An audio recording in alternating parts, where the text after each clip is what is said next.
didn't expect you back so soon to another cooking adventure with Vic. But before we go on, I'd like to tell you about this great gathering wine. It's called New Age. It's from Argentina. It has a slight fizz to it, and it's sweet and it's low alcohol. Just a great way to get a party started.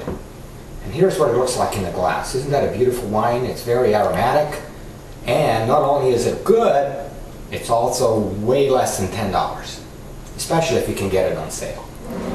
Well, now we're going to make fresh pesto sauce. Why make your own pesto sauce when you can buy it in a grocery store? One simple reason: flavor. There is nothing like freshly made pesto sauce. And if you have a food processor or a blender, there's absolutely no reason why you can make your own pesto sauce.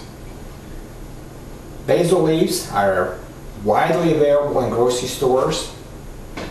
Fresh basil leaves. I happen to grow my own. They're very easy to grow in a pot. I pick my basil leaves whenever I need them. So the ingredients in pesto sauce are very simple. Fresh basil leaves. There's nothing like it in the world.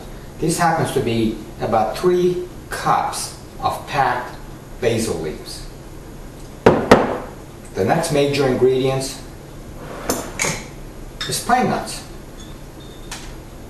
Very flavorful and nutty. Next, a little bit of salt to taste, a little bit of pepper to taste, good olive oil. Make sure you use good olive oil that's not bitter or too acidic. It's got to be a mild olive oil. This happens to be a Greek olive oil, which I enjoy. And finally, the final ingredient is grated Parmesan cheese. And the whole procedure is very simple. Start your processor,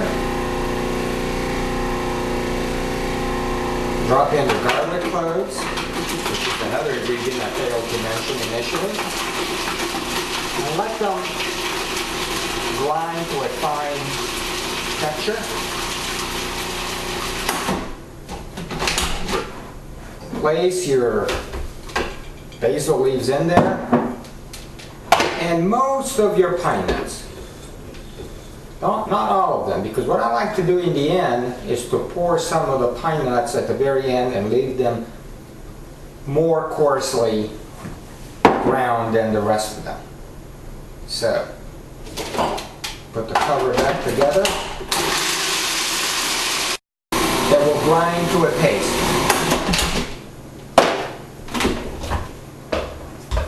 Scrape down the sides. You see, it's quite a fine texture here. Put it back on.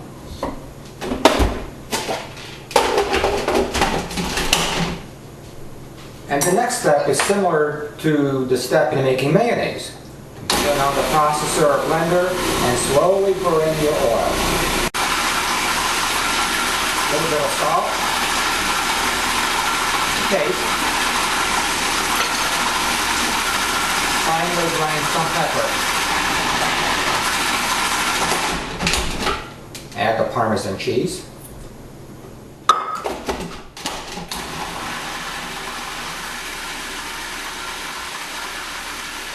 Now stop the machine and put in the rest of the pine nuts, and we're going to pulse this to a coarser texture.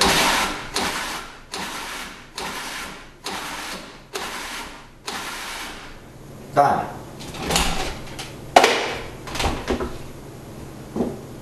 Here are the coarser pine nuts that you can see, and they will give a nice crunchy texture to the sauce.